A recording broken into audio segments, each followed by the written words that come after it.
Thanks for the money, but nobody wants a cleaner in the wedding photos, my brother said with a smirk. I nodded, went home, and canceled the catering I had paid for. I laughed and went on a silent vacation alone. A day later, my phone exploded with calls and messages when the food never showed. I was still standing in the corner of the wedding tent when my brother said it out loud, clear, smiling like it was the punchline to a joke he'd been waiting all night to tell. Alejandro. Enrique yelled, raising his champagne glass at me. Seriously, man. Thanks for handling the food and all that. Really. A hero. People turned to look at me.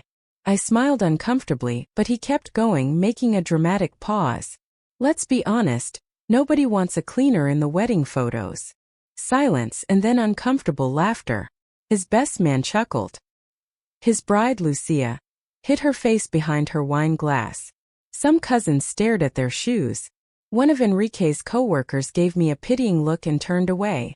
I just stood there in my work boots and blue uniform shirt, the faint smell of chili still clinging to the sleeves. I laughed once, a small exhale through my nose, and then said, "You're right." That was it. I didn't throw a glass. I didn't yell. I didn't storm out like in a movie. I just smiled at my younger brother, turned and walked across the lawn to the parking lot like nothing had happened. But inside, something snapped silently, precisely like when you don't feel the deep cut until you see the blood.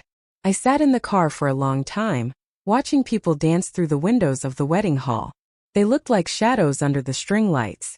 I pulled out my phone, opened the catering confirmation I'd paid weeks ago, €8,793.24, non-refundable if cancelled within 24 hours. Just in time. I pressed cancel and then booked a one-way ticket to the Canary Islands. Nobody wants a cleaner in the wedding photos? Fine. Let's see how they like wedding photos with empty tables. No food. Thanks for the money, but nobody wants a cleaner in the wedding photos. That sentence didn't just sting. It detonated everything I had been too blind to see. For the last 8 years, let me back up. Enrique's my younger brother. Always the charmer, the funny one, the kid who got away with a crooked smile and excuses like, "I'm figuring it out," while others picked up the pieces, usually me. I didn't go to university. Cleaned them. While Enrique changed majors like socks, I pushed a mop through dorm hallways to help mom and dad pay his tuition. After 3 semesters, he dropped out. "Not for me," he'd said. "But thanks, bro. You saved my life." That phrase became his motto. I helped him get his first apartment when he moved in with Lucia, covered his security deposit, paid his overdue bills. When they got engaged, he told me, "You're the only one I trust with the wedding, Alejandro. Can you help us out?" He knew I'd say yes. I always did. So I did the impossible. Took extra shifts. Gave up weekends. Sacrificed my only vacation in years. Every extra euro went into that wedding. I paid for the catering. Helped Lucia's mother with the venue deposit when she forgot her checkbook. Even covered the extra cost of Lucia's second dress because the first one made her look bloated. I paid. I smiled. I clapped when they kissed. And what did I get in return? Thanks for the money, but nobody wants a cleaner in the wedding photos. That sentence. That smirk. That glint in his eye like he was proud of himself, like it was a moment of glory, like he just dropped the mic after his big performance. The next morning I woke up in my cheap hotel room, windows cracked open, the Alicante breeze carrying the smell of salt. I should have felt relief. Instead, my stomach was a clenched fist of rage. The messages had started around 6 p.m. Lucia. "Alejandro, where are you?" "Enrique, dude, you canceled the food?" "Mom. Please tell me this is a misunderstanding." "Lucia. Do you know how humiliated we were? People left early." "Dad. Alejandro, call me. Now." And the cherry on top, "Enrique, dude, you went too far. Like I said, nobody wants a cleaner in the wedding photos. But this is pathetic." I stared at that message for a long time. No apology. No, I was kidding. Just more mockery. That night the phone rang again. It was Mom. I let it go to voicemail, but then she called again and again. Finally I answered. "Alejandro," she said. "What is wrong with you?" Mom. "Nice to hear from you too. Lucia's family is furious. They spent all that money and everyone left hungry." "Lucia's family?" I laughed bitterly. You mean the ones who didn't contribute a single euro and left me with the cake bill? That's not the point. No, I said coldly. The point is your other son, humiliated me in front of everyone and you all laughed. Oh, come on, she snapped. It was a joke. I was silent. Do you really find it funny? I asked. Do you find it funny that I gave up vacations, turned down a promotion just to stay in town and help you with the mortgage? I paid for Enrique's wedding, and then get told I'm not even good enough to be in a picture. There was silence on the line. Then, well, you wear that uniform everywhere, Alejandro. Maybe if you tried a little harder. That was the moment. The click. I hung up. A few hours later, Dad called. What were you thinking? He barked. People were calling us. There was nothing to eat. Lucia was crying in the bathroom. I stayed silent. Are you listening to me, son? Dad, I said quietly. Can I ask you a question? What? When Enrique dropped out of college, who paid his last tuition bill? Me, he said, annoyed. But that's not. When his car broke down and he needed a new transmission, who helped him buy a used one? Me. When you and Mom were behind on the house 3 winters ago, and they were about to shut off the heat. There was a pause. Then he grumbled. What's your point? My point, I said slowly, is I've always been there, and not once have you thanked me without also throwing something in my face. And now you all act like I owe you my silence, my humiliation. You're being dramatic. No, Dad. I'm being free. Later that week, I went by Enrique's apartment. Not to make amends, not even to argue. Just to deliver the receipts. He opened the door shirtless, a beer in his hand. Well, he said, scratching his head. The ghost has returned. I handed him a manila folder. What's this? He asked. All the receipts from the wedding, I said. Catering, rentals, deposits, tips. You and Lucia might want to pay people back this time. He let out a little laugh. Trying to be the hero again? I just looked at him. You think you're better than me, he said. But all you do is mop floors and hold grudges. I didn't answer. I think I've been naive, I said. A cleaner who thought love could be bought. Who believed family meant something. Enrique smiled arrogantly. Looks like you finally figured it out. I nodded. Yeah, and I hope you enjoy living with the consequences. 3 days after the wedding, silence. No calls. No texts. No apology. Just cold, empty nothing. Then a letter arrived. Crisp white envelope. My name written in delicate script. Inside, a typed message from Lucia. Dear Alejandro, we hope you understand the distress your actions have caused. My parents are humiliated. Enrique is devastated. We ask that you do the right thing and reimburse the expenses we had to cover following the cancellation of the catering. Attached is the invoice. We expect the transfer by Friday. Family means responsibility. The invoice, $2,400 for emergency pizza delivery, an extra generator, and my favorite part, emotional damages. $500 for their tears. I stared at the letter, then calmly fed it into my shredder. Let it rain confetti. The next morning, Mom texted. Mom, family dinner. Saturday. Are you coming? We need to talk. First, I wasn't going to go. Then I thought, no. Screw them. Yes, I'll go. And I'll take everything with me. Saturday night, 6 p.m. I walked in with a backpack slung over my shoulder. Inside, my laptop and a flash drive full of receipts, screenshots, and a video I'd been saving. They were all already seated. Mom had tissues in hand like she was already gearing up for a cry. Dad, arms crossed, stone-faced. Lucia looked haughty and wounded all at once. And Enrique dressed like he was about to give a TED Talk. Smug. Cold. Alejandro, Mom said softly. We're glad you came. You're not glad, I replied. This won't take long. Lucia leaned forward. We're all trying to move past this, but you humiliated us. Do you understand? You ruined our day. I held up a hand. You had your turn. Now it's mine. I placed the laptop on the table and opened it. What is this? Dad asked, his tone already suspicious. Proof. Click play. It was a video from the rehearsal dinner. My photographer friend had caught it accidentally while testing her camera. The microphone was on. Enrique was with Lucia and her parents. Lucia's mother. So your brother is covering the catering? Enrique laughing. Yeah, the poor guy thinks it makes him feel included. Lucia, just let him. It's the only way he'll ever be a part of anything decent. Enrique. Don't worry, he's used to cleaning up after everyone else, literally. I paused the video. The room went completely silent. Still funny? I asked. No one answered. Mom looked like she wanted to disappear. Dad's face went pale. Lucia stood up abruptly. That's taken out of context. Oh, is it? I opened another folder. Screenshots. Text messages from Enrique to a friend. Enrique. Alejandro's paying for the catering. Told him we're broke. Lucia's dad is covering the DJ, but we're keeping the rest. Haha, free food secured. I looked directly at Enrique. You lied to me. You used me. And then you mocked me. He stood up too. You betrayed this family. No, I said finally. I stopped playing the fool. Dad slammed his hand on the table. You're acting like a child. I turned to him, calm, focused. No. I'm finally acting like a man who won't be your plan B anymore. Lucia's voice cut through the air like a whip. You ruined our wedding. No, I replied. I took back my dignity.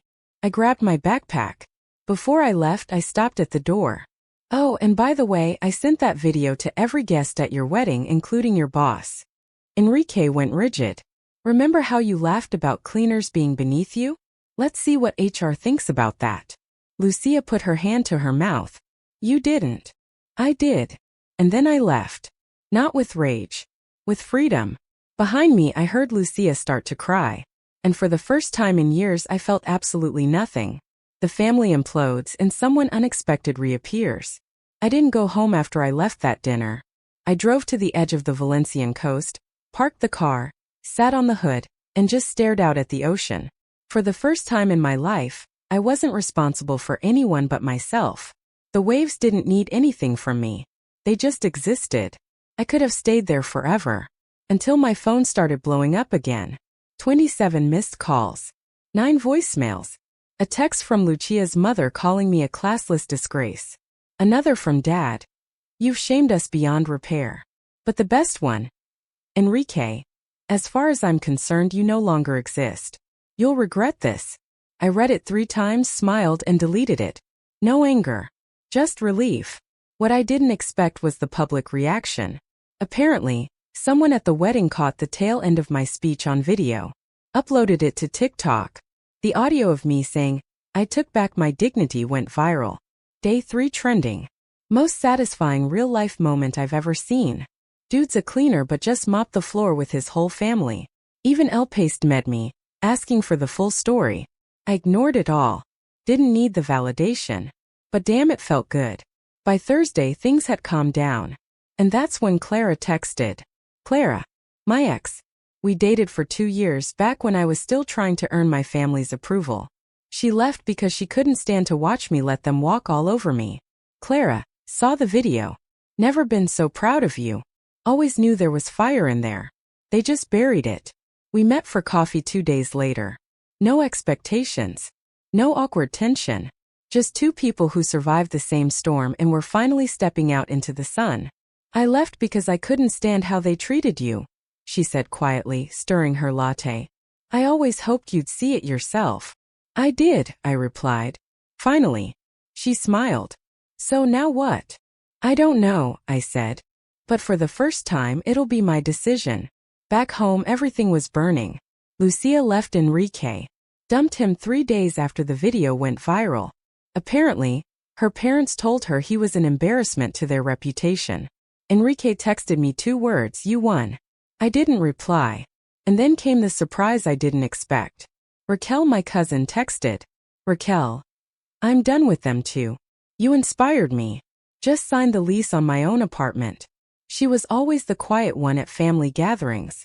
Always observing. Turns out she was observing everything. Sunday, Mom came to my apartment. I didn't let her in. I just want to talk, she said through the screen door. Then talk.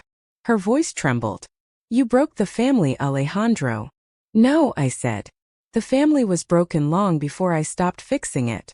She opened her mouth to argue but didn't. Instead, she whispered, Your father isn't speaking to anyone. Enrique hasn't left the house. Not my burden anymore, I said. You all made that clear. Are you really not going to help us? She asked. Not even now? Her eyes filled with tears. I don't even recognize you. I smiled. Finally. And closed the door. The next day I checked my email. There was a message from Clara. Clara. Flight to Canarias in 3 weeks. You said you always wanted to go. Still do. I stared at the screen then typed booked. I left 2 days later for a short getaway. Not to Canarias. Just a quiet weekend alone. The night before I left, I stood on my balcony with a glass of whiskey. The messages were still pouring in on my social media. People sharing their own stories. Thanking me for saying what they never could. I wasn't trying to be an example. I was just finally standing up for myself. At 9:12 p.m., another message came in. Hugo. He's Enrique's best friend. Hugo, proud of you, man. He always treated you like crap. You burned it all down and walked away clean. I smiled. Not for the praise, but because it was finally over. I looked out at the city lights and whispered to the sky. Thanks for the wedding photos. Then raised my glass to the night. To freedom. To truth. To learning how to say no. Sometimes bridges need to burn so you can finally feel the warmth. 2 months later. Warm night. Canarias. The ocean breeze kissed my skin as I swayed in a hammock with a book I hadn't touched in years. It smelled like mangoes and salt. No phone ringing. No guilt hanging around my neck like a noose. I was free. And you know what surprised me the most? I didn't miss them. Not one bit. When you grow up in a family like mine, they teach you to feel one thing above all else. Obligation. They drill it into you. Family is everything. You don't turn your back on blood. You're the oldest. It's your responsibility. But they never talk about respect. Never mention mutual effort. Never admit that boundless love is just control disguised as a pretty Hallmark card. I thought I was doing the right thing. For years. Paying. Fixing. Giving in. And for what?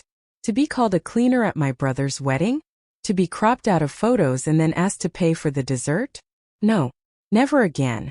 The week the video went viral, I received messages from strangers. People telling me I was brave. That I inspired them. That they finally walked away from toxic parents, siblings, partners. One stuck out to me in particular. My brother used to say I was worthless. I paid his rent and took care of my niece. Your story made me leave. For the first time I feel like I can breathe. That one broke something inside me because I knew that feeling. And then I understood. I didn't just take back my life. I gave other people permission to take back theirs. Enrique is still unemployed. Lucia never came back. Last I heard, she was trying to marry some rich guy her father knew from the golf club. Good luck with that. Mom and Dad tried one last time. Sent an old family friend to mediate. A guy I hadn't seen since high school. He showed up at my door like a peace ambassador. You've made your point, Alejandro, he said. They understand now. Maybe it's time to come home. I didn't answer. Just picked up my phone. Opened the wedding photo. The one where Enrique's laughing, glass held high, and I'm in the corner half cut off. And zoomed in. They didn't just crop the photo, I said. They cropped me. He stood there speechless. Then nodded and left. Clara and I didn't get back together, but we stayed close. Bound by scars in the same shape.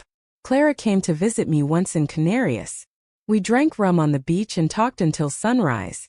And when she left, she smiled and said, "You're not the same man I walked away from. And that's a good thing." She was right. A few weeks ago, I did something I'd been putting off for years. Walked into a local stationery store. Bought a whiteboard. And wrote a single word at the top in black capital letters. Boundaries. Underneath I listed 10 names. 10 people I had spent years trying to please. Next to each name I added 2 columns. Respected me/used me. Only 2 names got a check mark. And one of them was mine. Now when people ask me if I regret what I did canceling the catering, exposing the truth, burning every bridge with a flamethrower, I laugh. Because what I lost wasn't a family. It was an illusion. They didn't want me. They wanted what I could do for them. They wanted the silence. The obedience. The yes, of course, every time they held out a hand and I opened my wallet. But when I stood up, when I said no, they became strangers. And maybe they always were. Some people dream of revenge. I dreamed of quiet mornings. Coffee without knots in my stomach. Friends who text because they want to, not because they need something. I dreamed of waking up without the weight of being anyone's emotional dumping ground. Now I have that. And I'm not letting go. Ever. Enrique's last message came on my birthday. Enrique, hope you're happy. We needed you. I smiled. Finally I replied I needed me too. That's the difference. Here ends the story. Not with a perfect family. Not with a warm reunion around a cake and forgiveness. But with freedom. With a man who finally looked his blood in the eye and said, "You can't call this family if you treat me like furniture." And then walked away. And never looked back. So here's the moral. If they laugh at your effort, call you cheap while spending your money, mock your job, your clothes, your heart, cancel the catering. Let them taste what it's like to be hungry for once. And then book a flight. Raise your glass. And toast to choosing yourself. I'm the guy who canceled the catering at his brother's wedding. 2 months ago my brother told everyone thanks for the money, but nobody wants a cleaner in the wedding photos. I was the one who paid for the catering. That same night, I canceled the entire order. While they served cold pizza and shame, I was drinking wine on a balcony in Canarias. I didn't say anything at the time. Just walked away. Now, answering the questions everyone's asking. Do I regret it? No. Not the silence I kept for so long. Not drawing the line. Finally. Did Enrique apologize? No. His last message was, "You won." Didn't reply. Did Lucia leave him? Yes. 3 days after the wedding. Did my parents support me? They tried to guilt-trip me into rebuilding the family. I shut the door in their faces. Literally and emotionally. Am I still a cleaner? Yes, and proudly. I clean up messes, not just floors. How did people react? Positive. Thousands of strangers thanked me. Some cut ties with toxic family members.